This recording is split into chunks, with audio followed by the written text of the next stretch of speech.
the danger of the unconstrained vision, the obsession that everything is socially constructed that the left has. Like every evil does not come from human nature, but comes from a social construct.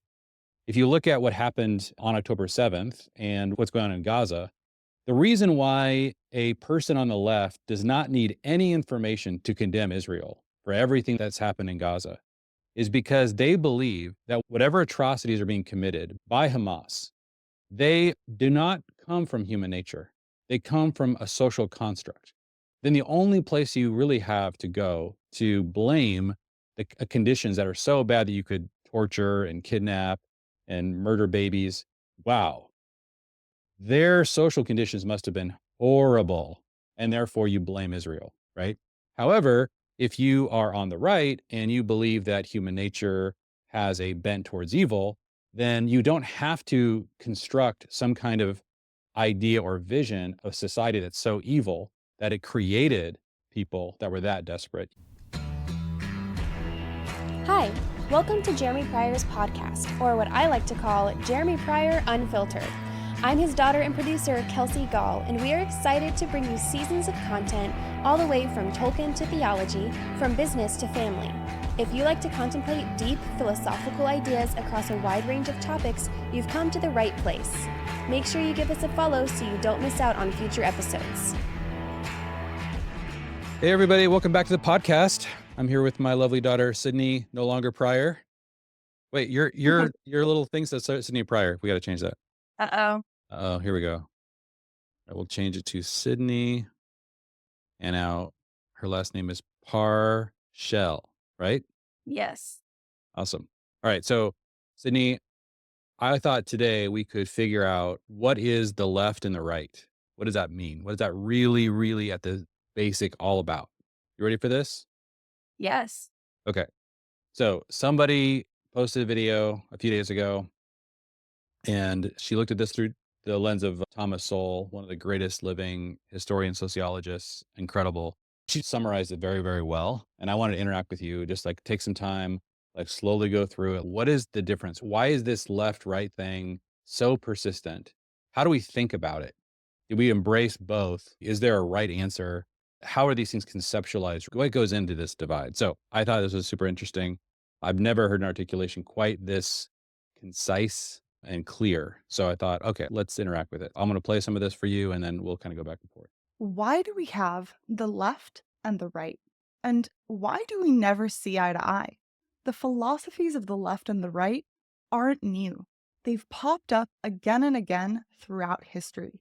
Even as far back as ancient Rome, we see these two political parties. The optimates were concerned with maintaining the status quo of existing power structures, and the popularists wanted to reform the government in the name of the people. They're not a modern invention. They're part of human nature. Okay. So just real quick, I know a lot of people talk about the French Parliament and how why we call it left and right comes from that. But I think she's right. This goes way, way further back than that.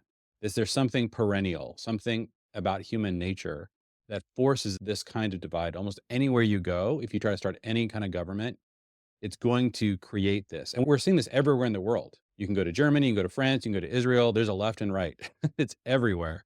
And so that's why I think it's really worthwhile saying, okay, we got to figure out what the heck this is. The left usually think that the right is immoral, and the right just think that the left is stupid. That is so important to understand. The left think that the right is what? What'd she say? Immoral? Yes. And the right thinks that the left is Stupid. yes. Okay. So important. So yeah, that foundation is just really, really critical to understanding this divide. They're actually being driven by totally different things. So the left is driven by a vision of morality, and the right is driven by a vision of reality. And so this is what stirs up the fact that people kind of go either way. Okay, let her keep going. In this video, I'll break down the hidden philosophies of the left and the right. I'll talk about what each side believes and what's important to each, and why we almost never agree on anything. One of the best books for understanding the different beliefs of the left and the right is Thomas Sowell's Conflict of Visions. In this masterpiece, Thomas Sowell lays out the fundamental axioms underlying what he calls the constrained and unconstrained visions. Loosely speaking, the constrained vision describes the right, and the unconstrained vision describes the left. So, what is a vision? Thomas Sowell describes a vision like this. A vision has been described as a pre-analytic cognitive act. It is what we sense or feel before we have constructed any systematic reasoning that could be called theory, much less deduced any specific consequences as hypotheses to be tested against evidence. A vision is our sense of how the world works. What he's saying here is that a vision is that intuition or gut feeling we have of how the world works before we've made any rationalizations or constructed any theories. And it's these visions that are the foundations upon which the political theories of the left and the right are built. Now I think this is a really important admission for everyone to make, that primarily what is driving their political ideas is a precognitive vision, an intuition that they have. I think there'd be so much more humility. A lot of what I feel like, and we can pick apart some of what she's going to describe here. But I do think it's really important to understand that that is the basis when people, and the reason why people online, they just get so upset. They're like, oh, you suck, or you're evil, or you're stupid. Like these are deep intuitions that each side is sort of almost like appalled and shocked at the other side. But what is really frustrating to me is that we're shocked that we're shocked. Like, you should expect to be shocked. And I think that if you really understood what she's saying here, that you have these deep intuitions, you're going to have that feeling for the other side, whichever side you find yourself on. Does that make sense? Yeah. So this is where I find actually digging into the roots of this is super helpful. It's to stop that cycle of being shocked that we're shocked. Like, you have to understand where your vision is coming from and where the other side's vision is coming from, so that you can know your intuitions are going to be radically different depending on kind of how those intuitions are constructed. One of the most fundamental differences between the constrained and unconstrained visions is whether they believe that human nature is fixed or socially conditioned. The most important philosophical belief, and this is oftentimes, again, this is an intuition, but she's really saying, do you think that human nature is fixed or socially conditioned? This spring, entirely different philosophies and approaches to social organization, policies, and government. The right, with their constrained vision, believe that human nature is innate, whether through evolution or God given. There are certain givens of human nature that just can't be fully eradicated. Evil, greed, and self interest will always exist. That's why, at best, society can be structured in a way that manages these givens of human nature, reel them in, so to speak, without the expectations of ever solving them. Okay. So I'm curious what your thoughts are about this, but she'll get a lot more in detail here. I think that I'm temperamentally on the left and theologically on the right. And this is kind of what has, I think, allowed me to be a little bit more interested in both sides instead of just being shocked and appalled at one side or the other. In other words, the intuitions, like my precognitive intuitions, I always feel like siding with the left, but I have a incredibly deep theological belief that human nature is fixed and is bent towards evil because I believe the Bible. That has always caused my ideas to resonate much more with the things happening on the right. Does that make sense? Any thoughts on that? Yeah, that's really interesting because I also believe that all humans are born sinful, but you can't deny that there is a huge social aspect to that as well. Like, we are also a product of the society that we grew up in. So in that way, the left is correct in that. But it's so much more nuanced. It's so hard to take a side because there could be multiple things correct at once. And so both sides have things that are right and wrong. And like you were saying, there's even times in history where it's better to be one or the other. Like, you've said this before. I don't know if you said this on any podcast, but like during the civil rights movement, it would have been good to be liberal or left. And then nowadays we're seeing things go off the rails and we're seeing like just children's health being compromised and the education system being compromised. It's better to be conservative or right. So yeah, it's very difficult to pick one side and just say like everything is correct in this side. when it's just so much more nuanced than that. Yeah. Have you ever considered starting a family business so you can spend more time working as a family team? We've started a year-long coaching program called Family Inc., where you get weekly coaching with Jeremy, access to our video training for launching family businesses, and lots of ideas for businesses to start that are working for other family teams. Head over to familyteams.com and click Family Inc. to learn more, or to set up a strategy call with Jeremy to see if this might be a good fit for you. Yeah, my favorite question to try to understand when to swing from left to right or from right to left is for somebody to share the vision for what would cause them, let's say somebody on the left who's very progressive, right? Somebody's like, I just believe in progress. I believe that these things are socially constructed. And therefore, we just need to keep pushing humanity through the government, through legislation, through movements to progress towards a future, better moral vision. The question you always have to ask somebody who's on the left, and I got this from Zuby, I think this is the best question ever, is when at what point would society change or progress so that your intuition would be to conserve it? And that's what she means by unconstrained. In other words, there is no such thing as getting to the place where now our intuitions have to shift from progressing to conservation. Wow. And so that's if you think if you think progress is infinite, then you never turn conservative, no matter how much progress your society makes.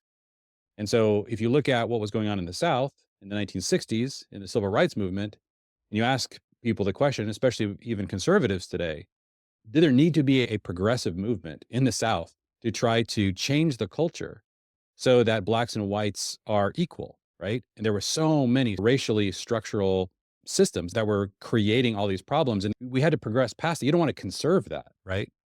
And so, but the problem is there so much racial progress that a society can make that the intuition to conserve what has been accomplished should overcome the desire to continue to progress? Because there is sort of like another side to progress where you actually start to regress and you don't realize it. And this is what happens with the unconstrained vision. The idea is there is no such thing as ultimate progress. So that's one way to view it. Another one that really strikes me, that really helps me understand kind of the danger of the unconstrained vision, or the obsession that everything is socially constructed that the left has. Like every evil does not come from human nature, but comes from a social construct. If you look at what happened on October 7th and what's going on in Gaza, the reason why a person on the left does not need any information to condemn Israel for everything that's happened in Gaza is because they believe that whatever the Palestinians, whatever Hamas, whatever atrocities are being committed by Hamas, they do not come from human nature. They come from a social construct.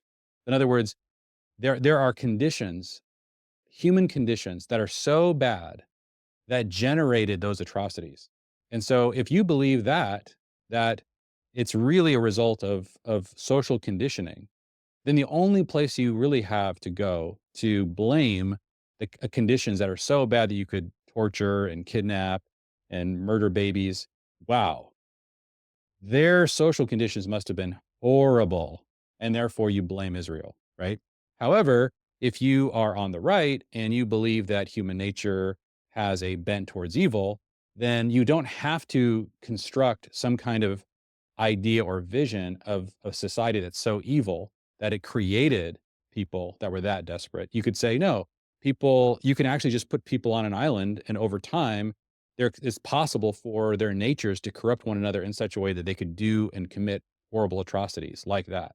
And therefore, it isn't primarily derived from the conditions that society has created. You can see how different these visions are. And that's why somebody could protest Israel without having any information about the details. You don't need any details. All you need is the detail that they committed atrocities, and therefore there must be conditions that created somebody who would commit atrocities like that. That's all you would need to get involved in a protest. So this is all right. Let's let her continue, because this is so helpful, I think, to really understand the roots of this divide. Fixed givens of human nature are the constraints that we must work within. they can't be fully solved. The left, with their unconstrained vision, on the other hand, believe in the idea that human nature is a blank slate. They believe that human nature is plastic and can be molded and perfected through the proper social conditioning.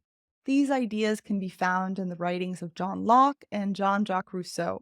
John Locke believed that a human is born as a blank slate, or tabula rasa, as he called it. In 1689, he wrote this: "Let us then suppose the mind to be, as we say, a blank slate, void of all characters, without any ideas. How comes it to be furnished? To this I answer, in one word, from experience. We are born bare, without any inherent qualities, and our nature is shaped through the social conditioning." Rousseau pushed the idea that man is born pure and good, and it is the influences of our corrupt society that damage our nature. Just so she's saying, and I definitely agree with this. We think the thought of dead philosophers. And so Jean Locke really created this idea that human nature is a blank slate and that when you grow up in certain conditions, it causes you to be good or bad. But to me, Rousseau is the real father of the left. Because imagine if you didn't believe that human nature was bad and you didn't believe that human nature was neutral. What if you believed human nature was essentially good? And then you look at October 7th, kind of atrocities. Wow. That is what creates the idea that Israel has got to be like a demon on the earth. I mean, how bad the social conditions have to be to take an otherwise group of people that are all good, all bent towards good. If you just leave them alone, they're going to get better and better. And then you create conditions under which they become not even neutral or some good, some bad, but just horribly evil and are able to commit horribly evil acts the way that Hamas did. So you can imagine if you believe in Rousseau, like this is going to dominate virtually, it'll be the lens through which you see every major world event. And this is really where the left is coming from. In 1762, he wrote, "Man is born free, and everywhere he is in chains." And it is these ideas and intuitions that are at the base of the unconstrained vision.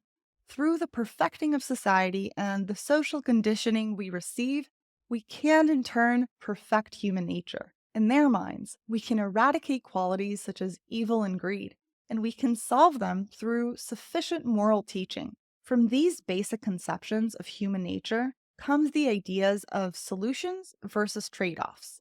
Okay. So one last thing on Rousseau. Rousseau is the world's worst father. I mean, you ever study his family, he abandoned his children because if you have this philosophy, my kids don't need me. Like I can just put them in an orphanage. This is what Rousseau did and expect them. And I think, they turned out horrible. I think, multiple of his kids committed suicide. He was just a scorched earth destruction in his family that he created with this philosophy. And this is why this philosophy is incredibly dangerous. I think Jean-Jacques Rousseau is the most dangerous philosopher, more dangerous than Nietzsche and what happened with the Nazis, because it's much easier to see the problems with Nazism. It's much more difficult for the left. They are totally blind to the philosophical dangers of Rousseau. Does that make sense? Yeah. This is I think it's really important to understand how influential these philosophers are. Now, she's going to transition from philosophy and Thomas, he's very famous for this very specific phrase that basically if you believe it, you are on the right. I mean, and this is an area where there are no solutions, there's only trade-offs. You cannot fix society. So basically on the right, there's the belief that there are no solutions. In other words, when you look at a problem like poverty, for example, you can't solve poverty. There's things you can trade off. You can take money from wealthy people and you can create a safety net for poor people. And so the trade-off there is that you have to take money from the wealthy. And so the wealthy people have to make more money. And so you have to agree with that trade-off. Whereas progressives say, no, there's no reason for poverty. It's only being created because people are greedy. And so if we allowed society to progress properly, we're going to eliminate all of these evils. There will be no racism. There will be no poverty. We can eliminate all those things ultimately. Thomas Sowell's basically like, you can't eliminate these things, but you can choose other trade-offs. There are things you can say are better. Like it's better to tax rich people than have people starving on the street. That's a trade-off you can make. And we as a society should make that trade-off. But it's important to understand that it's a trade off that you're making. You're not actually solving the problem. There's no solutions, there's only trade offs. Because the left think that human nature is socially conditioned and can be perfected, their entire approach is directed towards finding solutions. The right believe that since there are certain fixed givens that we can never get rid of, the best society can hope for are trade offs. We can't have everything and solve everything, but we can find optimal states where the cost benefit analysis is reasonable and most beneficial. Here's a quote from Thomas Sowell explaining these fundamental differences. While believers in the unconstrained vision seek special causes of war, poverty, and crime, believers in the constrained vision seek the special causes of peace, wealth, or a law abiding society. In the unconstrained vision, there are no intractable reasons for social evils and therefore no reason why they cannot be solved with sufficient moral commitment.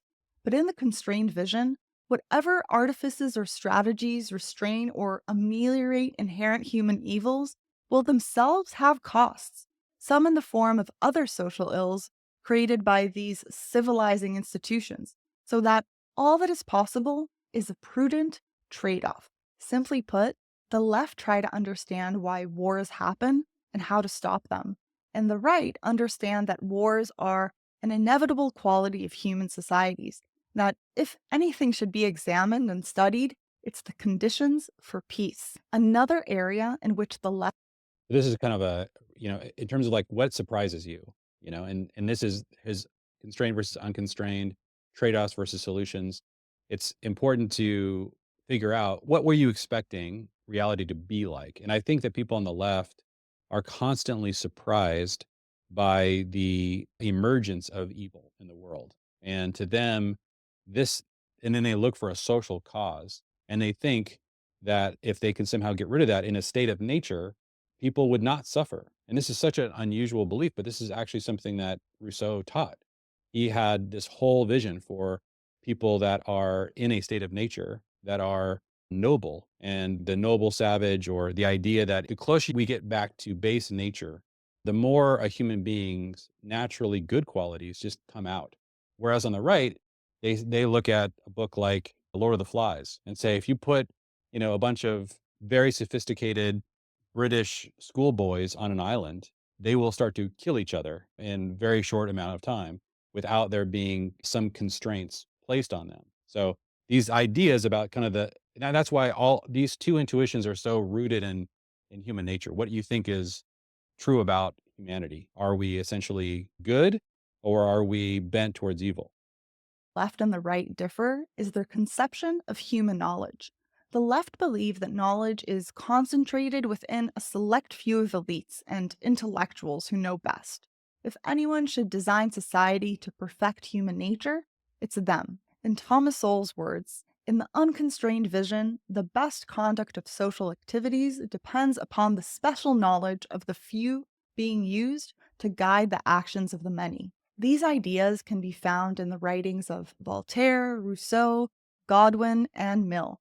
Voltaire believed that the intellectuals can be impartial, using only reason to guide them. He writes, "The philosophers having no particular interest to defend can only speak up in favor of reason and the public interest. Since the wise intellectuals are purely rational, their judgments would only be directed towards benefiting the common good."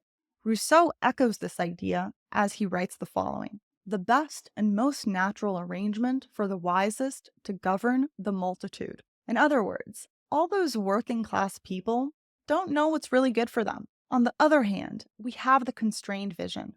The right believe that knowledge is distributed among the people and across generations.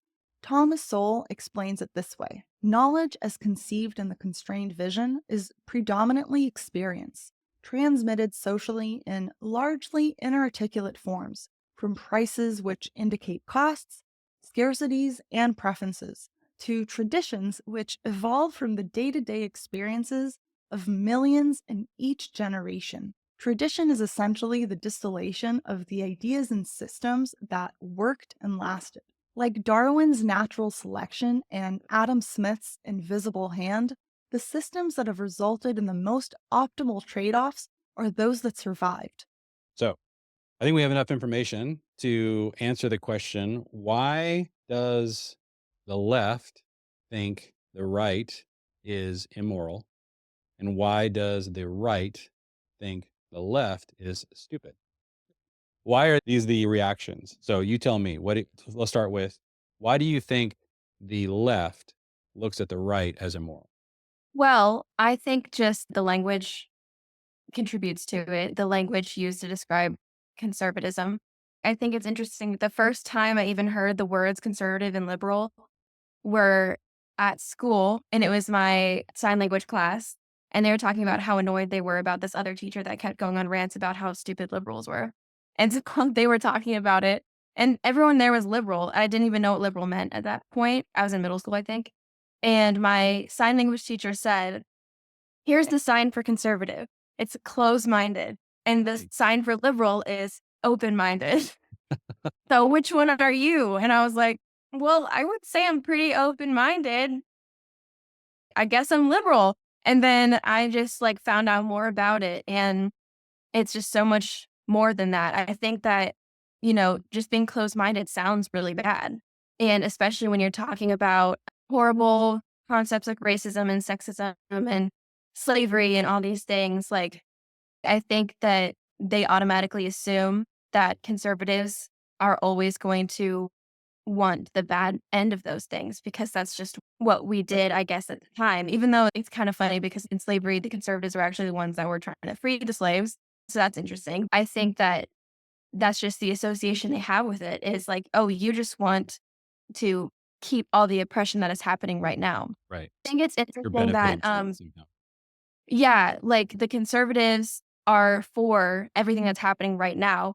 And all you can see around you is, all the bad things that are happening. So it just goes to show like it's just a natural, logical progression for them, I guess, to say, oh, you are okay with everything bad that's happening right now.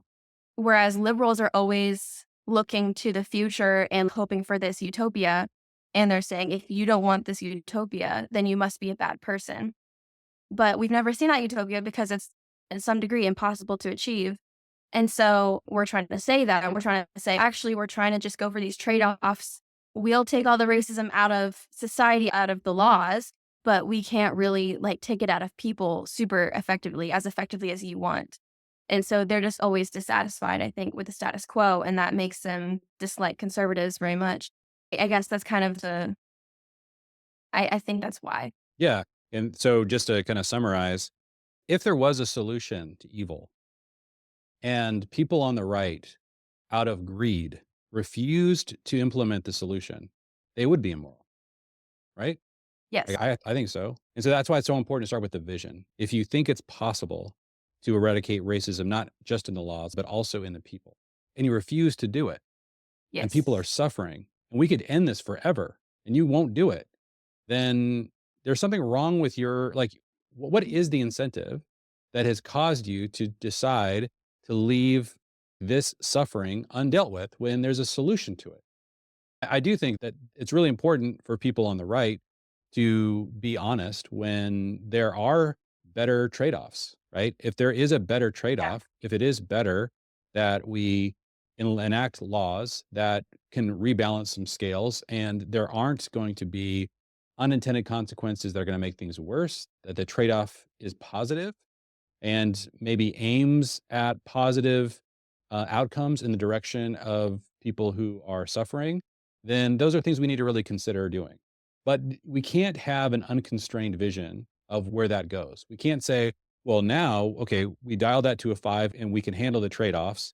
Now let's dial it to a 10. Because all of a sudden, what occurs is that you're making another trade off and there's an unintended consequence that makes something else much worse because you're not factoring in the fact that human nature is bent towards some of these things. And if you Yeah. won't factor that in, your unconstrained vision will constantly push too far to the left and will start to break things in society that need to be held together. So that's really the tension on one side. And then when the people on the right say that people on the left are stupid, like let's talk about that. I'm curious, why do you think that intuition exists? Well, I think the last point that that woman in the video said is kind of the reason. I think it's because they're just so willing to go along with the hive mind and they're not looking at the evidence around them. I think that's part of the biggest reason, they just leave all the thinking up to the professors and the smart people.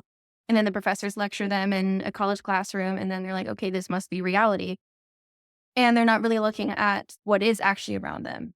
I think that's part of the reason why, as soon as they're asked questions, as soon as they're asked, prodding questions, it's really hard for them to answer because they actually haven't come to these conclusions by themselves.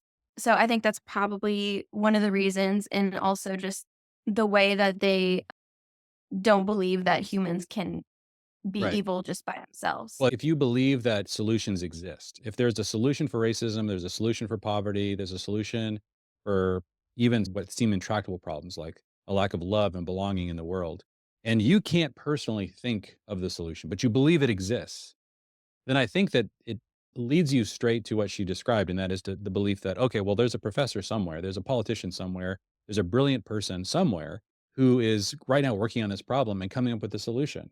And because I can't think of it, but I believe it exists, I have this faith that Yeah. it exists, then of course I'm going to put my faith, like you said, in the experts and just like they're going to get us out of this. Now, I think one of the best books ever written to combat this idea is The Lord of the Rings. And because what Tolkien is really trying to describe there is you have the experts, right? You have the experts like Gandalf, you have the experts like Elrond, you have the elves, but the heroes of the story are the working class people, essentially, the hobbits, right? And what Thomas Sowell was saying is that what people there's an intuition on the right, and that is that like that wisdom is really distributed through experience. And so if you're talking to somebody who's, the professor who's 50 years old, they still only have 50 years of experience. And so you're putting their 50 years of experience potentially against the intuitions of 1,000 working class people who are also 50 years old and also have 50 years of experience. And so somebody on the right is going to look at those 1,000 working class people who every single day have to deal with reality, when they're cutting a board and it's an inch too small and the thing that they built doesn't come together. They say to themselves, "Oh, man, I've got to measure, what is it? Measure twice, cut once." Like they start to develop all of these wise intuitions and instincts, and then they start to apply those things to reality. Whereas this professor over here, who only has 50 years of experience and spends a lot of time reading philosophy and coming up with a vision of reality that is fairly abstract, there's a real intuition on the right that really doubts that because you've been reading philosophy and studying these things in the abstract, that you actually know how the real world works. You only really learn wisdom through experience, and that intelligence and wisdom are not the same thing. And so you have people, I think, on the left who are in academic institutions that are extremely intelligent, but they lack wisdom because they're not constantly testing their theories that are complex and brilliant and think these solutions, these ultimate solutions are actually possible. They're not, those ideas, those solutions are not making contact with reality. Whereas in the working class world, oftentimes there's a constant battle with reality that leads to wisdom. There are definitely a place for experts, but there's a problem with trusting in experts constantly to think that they're going to save all of us with their solutions and Yeah. distrusting the wisdom of ordinary people. Are you following us on Facebook and Instagram yet?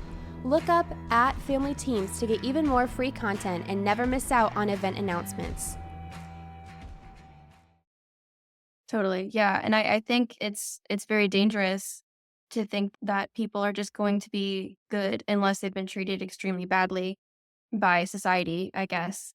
Because I just think of the Palestinians, I think it's interesting because the liberal mindset is that society changes people. And I think it's less society and more how people are raised that really changes how they can be. I think that you can be raised to be an extremely good person and still be evil, and vice versa. But most people will be completely, their personality and the way that they are and the things they believe are almost always like extremely influenced by the way that they're raised. And I think that that is what's happening right now in Gaza, is that the the air that they breathe and the things that they hear is just full of anti-Semitism and anti-Zionism and just hatred of the Jews. That is what they always are hearing, to the point where children contributed to kidnapping hostages. Like, these Palestinian kids wanted to help, with their cause and kidnap Israelis, and all of them, the children that should have this goodness inside of them, according to the left, can be so wicked in the terms of, how the West thinks of it, which is like just not treating humans well. In the West, we don't think that's okay. And yet they celebrate, the death of children because they're Jewish children. And so, to our morality, that is crazy. And so when the left sees that, they say, oh, that's immoral, which means they must have been treated extremely badly. But the reality is that is just how they were raised, that from the second that they were born, that was their one belief to the core of themselves, was that, Jews are terrible and we should kill all of them. So I think it's not computing. Like, it doesn't go with their worldview. And so that's why it's so confusing to come across this. Like, actually, children can be evil because of how they were raised and the things that they are told since they were born. So, yeah, I think it's just that it becomes dangerous. You're right. Like you were saying, it's easy to say that Nazis are evil, but like to say that something like this that can sound just so pleasant, like, oh, all humans are born good. That sounds pleasant, but it leads to these dangers, like condoning the evils that the Palestinians have done and that Hamas has done to the Israelis. And so I feel like that was just that really stands out, that incident, and just the war that's going on over there. I think there's nothing more telling than that, and how the left has treated that. It has been interesting to watch too how many, something like 75% of American Jews are on the left. And I think just how shocked they were at how quickly so many people on the far left, especially, turned on Israel. Even before there was a response to October 7th, there was this outcry immediately, because it was almost like just seeing the level of atrocities that Hamas committed before Israel even responds. Just the level of atrocities themselves demonstrates how evil Israel is, because what kinds of what could have possibly inspired this event on October 7th. So you have people on October 8th already condemning Israel. And I think this unconstrained division this is where it gets really dangerous. Sometimes it's an interesting theory, we can disagree, we can kind of fight back and forth, but man, where it gets dangerous is when you excuse away evil and you blame the victim. I mean, that is so pernicious, so toxic to the world order. We have to believe the truth about human nature, about whether or not there are solutions to human evil. And this is why I think as Christians, we have this just incredible gift of divine revelation to cement our beliefs about human nature. And it's really dangerous to go to the internet or go to university and have your basic beliefs about human nature shaped by atheist thinking, because I think that it will lead you to some very unusual conclusions that I think are unhealthy for the world. So, yeah, I just wanted to tease that out. I think it's so important to figure out what's going on here with this divide. Why is it so common? And why are there these two reactions? I think especially the, one side thinking the other side's evil, the other side, thinking the other is unintelligent. Really helpful just to unveil or make clear what that divide really looks like. So thanks for jumping on here today, Sid. Of course. Thank you for listening to Jeremy Pryor's podcast. Make sure you hit that follow button so you don't miss out on any future content. Follow Jeremy on Twitter and Instagram, as well as his Substack blog, all linked in the description. See you next time.